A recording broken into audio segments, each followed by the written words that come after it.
before and after. All right, this week on Restore Christine, we tackle some stainless steel polishing. I use a 2-inch, a brand new tool, a 2-inch DA sander to go from 180 all the way up to 5,000 before bringing it over to the buffing wheel and doing a final pass to get it to look like a mirror. If you're interested in seeing how we got this done this week, stay tuned. Hey, welcome to Restore Christine. Bill here. Christine at 56 Bel Air, she's behind me. St. Patrick's Day weekend, we got parties going all over the neighborhood. It's been ridiculous. It's been ridiculously loud, and I'm trying to make my own noise in the garage. And I got kids screaming. I got other people having cookouts and barbecues, but it's all a good time. Anyway, so what we're going to be doing this week is we're going to be polishing some stainless steel. I'm going to show you my tricks that I came up with.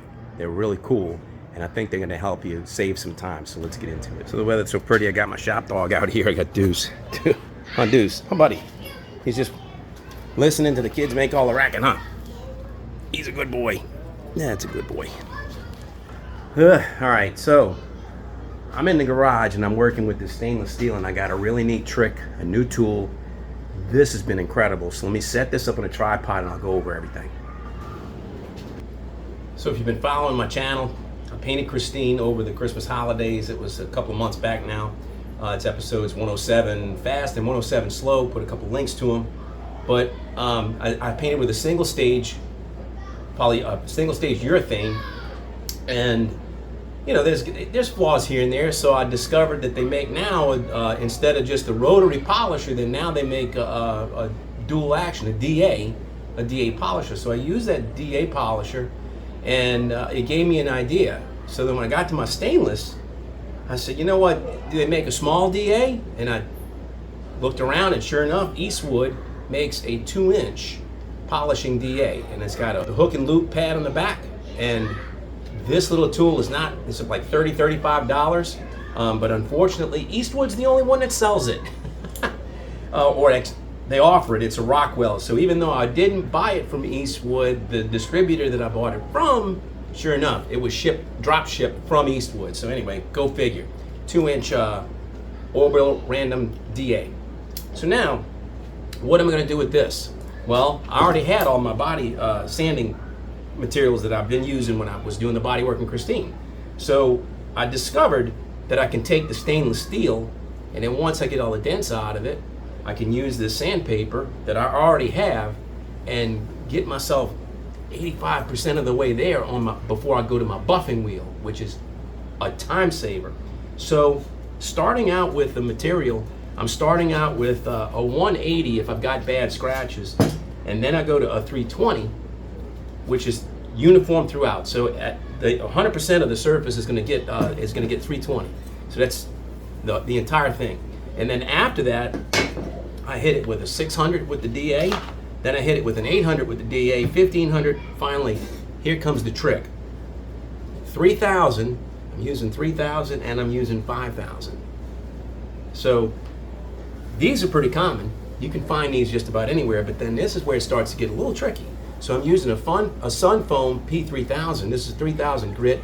It already comes with like a 3/16 interface pad. It's self-made into it.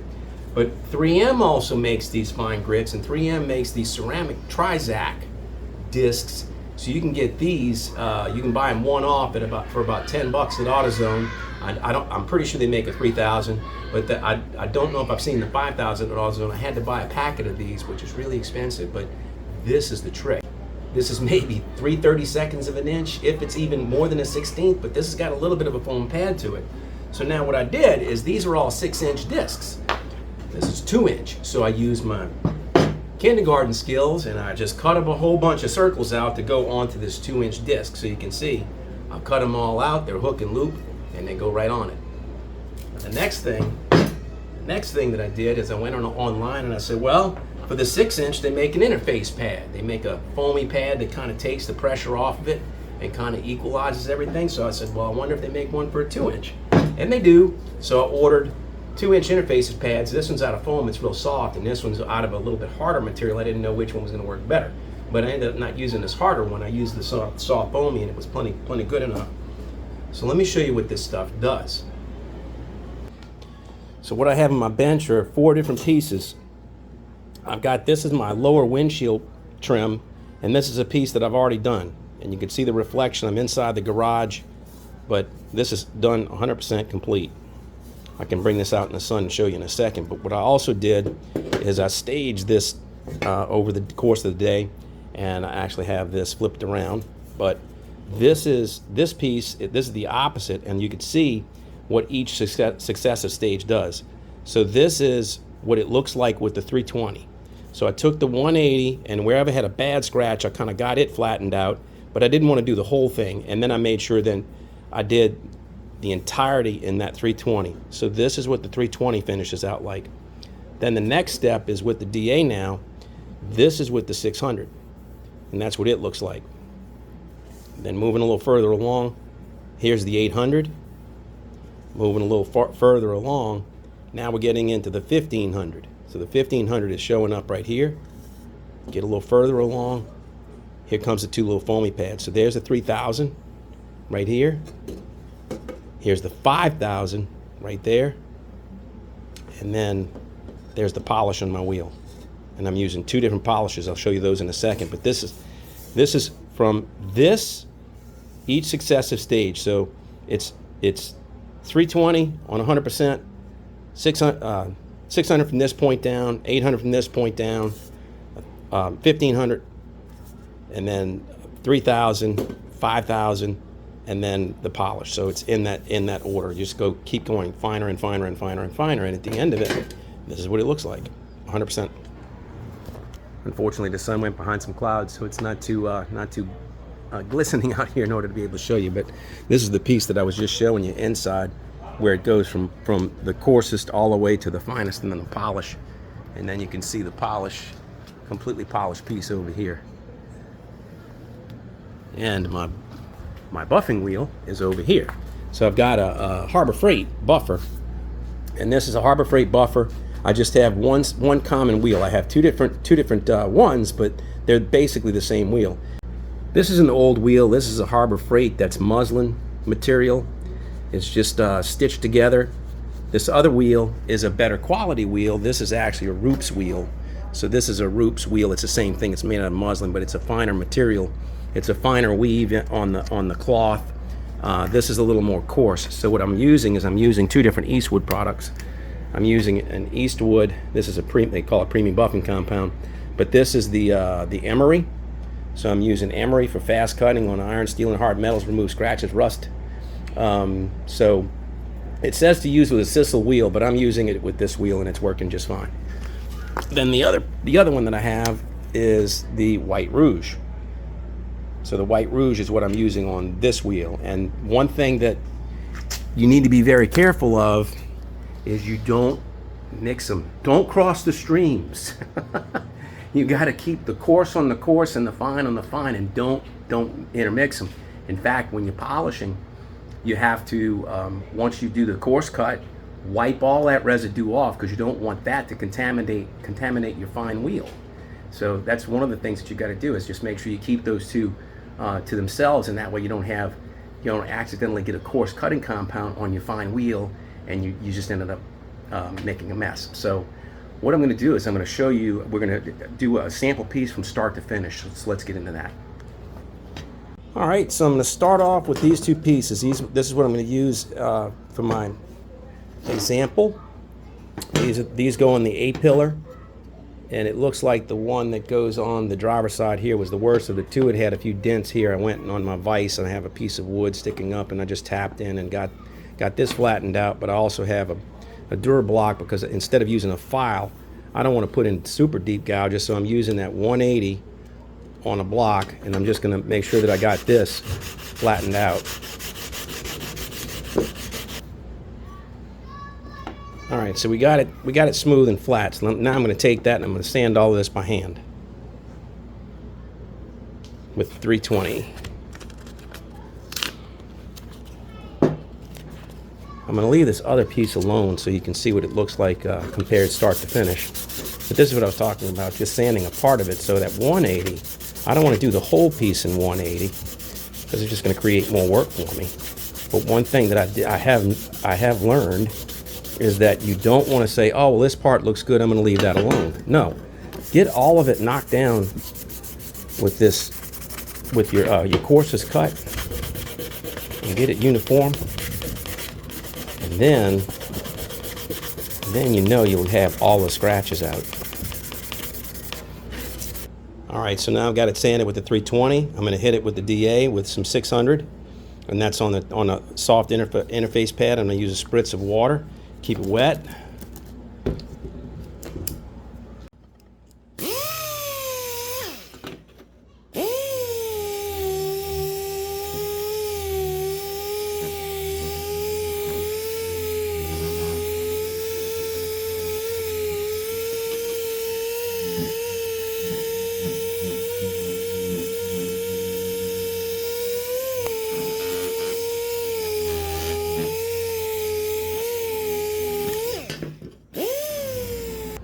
Now let's hit it with some 800.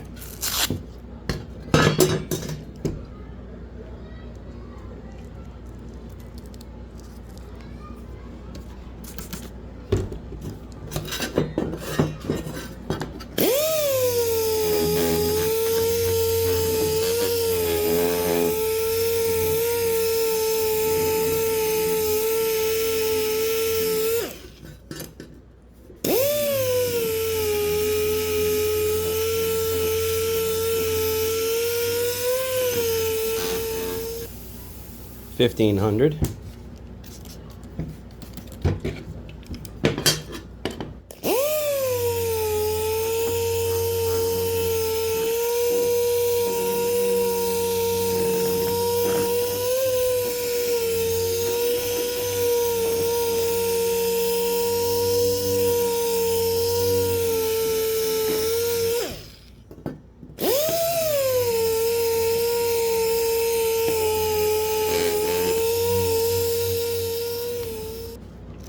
Now we're going to remove the interface pad that has that foam on it, and now we're going to put the 3000, which already has its own interface, so to speak. It's on a foam.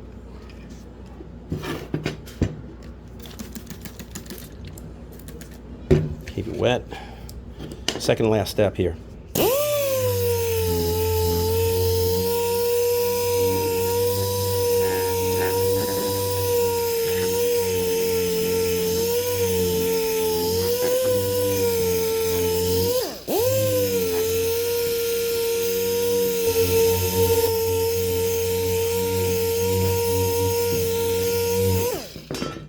Now we're going to go with that 3M Trizac.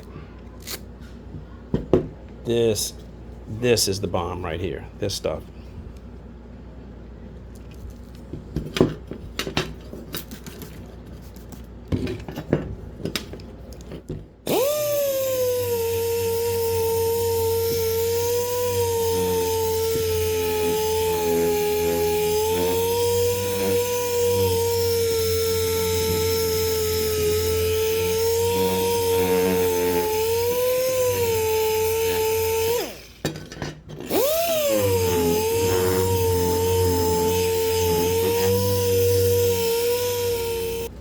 And this piece that I'm starting with, unfortunately, has some gouges in it.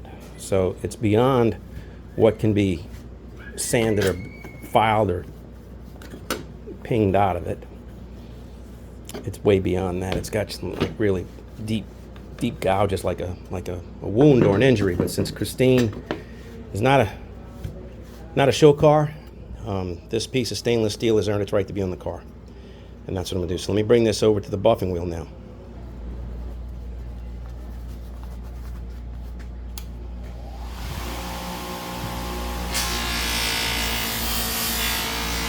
So this is the emery.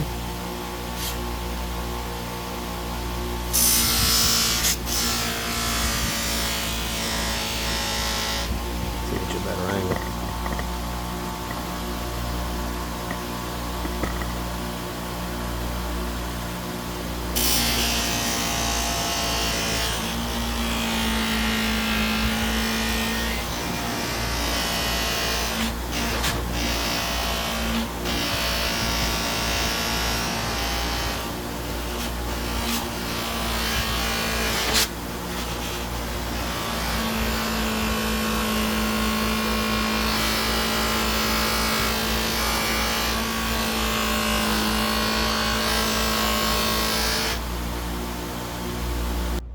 right, now we're going to hit it with the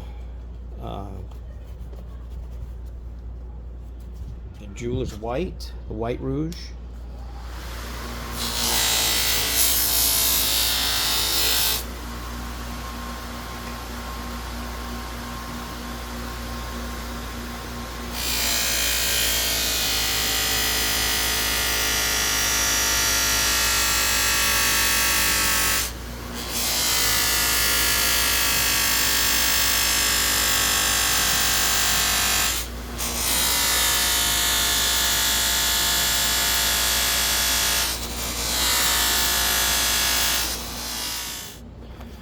Alright, I got my gloves off. Let's take a look at it.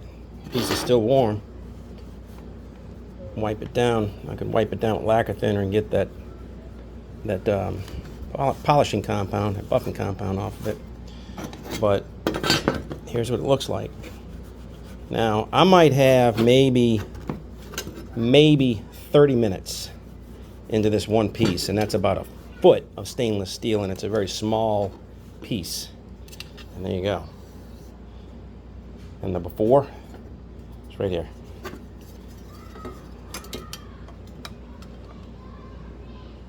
You know, I think it came out really well.